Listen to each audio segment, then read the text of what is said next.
और मेरी जीजियों, अधिक मास का महीना चल रहा है, पुरुषोत्तम मास चल रहा है, मलमास चल रहा है। इस पुरुषोत्तम मास में 13 जून को अधिक मास पुरुषोत्तम मास की शिवरात्रि पड़ेगी। 13 जून को अपने अपने घर में रहकर ऑनलाइन आस्था चैनल पर, सोशल मीडिया पर, टीवी पर शाम को 7 बजे आप और हम सब मिलकर पार्थिव शिवलिंग का निर्माण कर पुरुषोत्तम मास में पूजन करें। 13 जून 2026 शाम को 7 बजे पार्थिव शिवलिंग सब बनाकर रखना। अपने अपने घर में पार्थिव लिंग बनाकर रखना, मिट्टी का शिवलिंग बनाकर रखना। पूजन की लिस्ट हम कल आस्था वालों को भी दे देंगे, जिससे कथा जब चालू होगी तो कथा चालू होने के पहले पूजन की लिस्ट चल जाएगी कि पूजन में क्या क्या सामान चाहिए। कथा समापन के बाद भी पूजन की लिस्ट और कथा के बीच में भी पूजन की लिस्ट चलवाएंगे, जिससे आप लोगों को मालूम पड़े कि अभिषेक में पूजन में क्या क्या सामान चाहिए। पार्थिव शिवलिंग का पूजन, पर उस पूजन में 5 चीजें जरूर चढ़ाना। वो 5 चीजें कौन सी हैं आप उनको लिख लीजिए। जो ज्येष्ठा के महीने में जो अधिक मास आया है, उस अधिक मास की शिवरात्रि पर जब अपन 13 जून को अधिक मास की शिवरात्रि पर शाम को 7 बजे अभिषेक करेंगे ऑनलाइन, तो उसमें 5 चीजें जरूरी है। पहले नंबर पर शमी पत्र।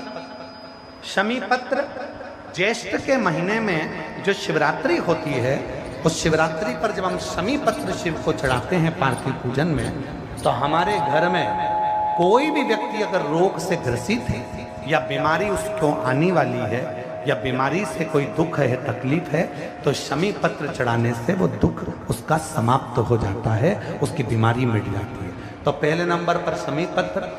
दूसरे नंबर पर आंखें अक्षत 11। अक्षत जानते हो? चावल। 11 चावल के दाने सेगे आंखें, वो शिव जी को चढ़ाना है। अक्षत कार्य सिद्धि के लिए अपन को 11 समर्पित करना। दूसरे नंबर पर अक्षत। तीसरे नंबर पर बेलपत्र। केवल 1 बेलपत्र भगवान शिव को समर्पित करना। बेलपत्र सुख समृद्धि के लिए चढ़ाएंगे।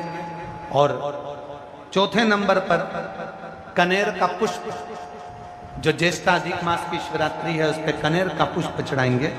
वो कनेर का पुष्प घर में जो चिड़चिड़ प्रवृत्ति होती है, क्रोध होता है, आपस में एक दूसरे से नहीं बनती है, उसको शांत करने के लिए कनेर का पुष्प चढ़ाएं। और 5वें नंबर पर भगवान शंकर को कच्चा दूध, जिसमें थोड़ा सा या तो गुड़ या थोड़ी सी शक्कर उसमें मिली होगी, वो शिव जी को समर्पित करेंगे। ऐसी 5 चीजें जो जरूरी है अधिक मास की शिवरात्रि पर 13 जून शाम को 7 बजे ऑनलाइन आप और हम सब अपने अपने घरों में रहकर टीवी के माध्यम से, आस्था चैनल के माध्यम से, सोशल मीडिया के माध्यम से ऑनलाइन पूजन करेंगे। और पूरा देश ये अधिक मास के पवित्र अवसर पर, पुरुषोत्तम मास के पवित्र अवसर पर इसकी पूजन, पार्थिव पूजन करेगा, जिससे अपने जीवन को आनंदित करेगा। सती मैया को शिव जी ने स्वीकार करा। पार्थिव पूजन की महत्वता इतनी प्रबल है कि पाषाण में भी देवता को प्रकट कर दिया। मेरी जीजियों, जब हम पार्थिव पूजन करते हैं, पार्थिव शिवलिंग का निर्माण करते हैं, तो उस पार्थिव पूजन में जब हम दिल से बाबा को जो कहते हैं, बाबा उसको स्वीकार करते हैं। भगवान श्री राम जी ने पार्थिव पूजन करी थी जिस समय लंका का ऊपर आक्रमण करने जा रहे थे, सेतु बांधने जा रहे थे। भगवान कृष्ण ने पार्थिव पूजन करी थी जब भगवान कृष्ण की यहाँ संतान नहीं थी, तब उन्होंने गर्गाचार्य बाबा के कहने पर पार्थिव पूजन। घर में बैठकर जो 13 जून को हम देखें तिथि, 13 जून को जो शिवरात्रि पड़ेगी, मलमास की, अधिक मास की, पुरुषोत्तम मास की, उसके घर में रहकर पार्थिव पूजन और उस पूजन का फल प्राप्त।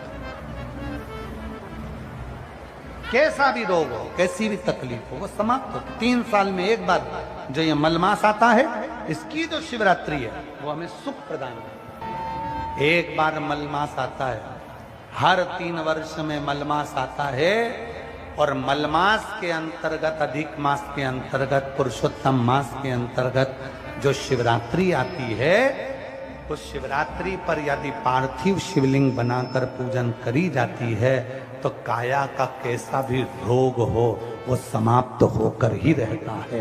ये पार्थिव पूजन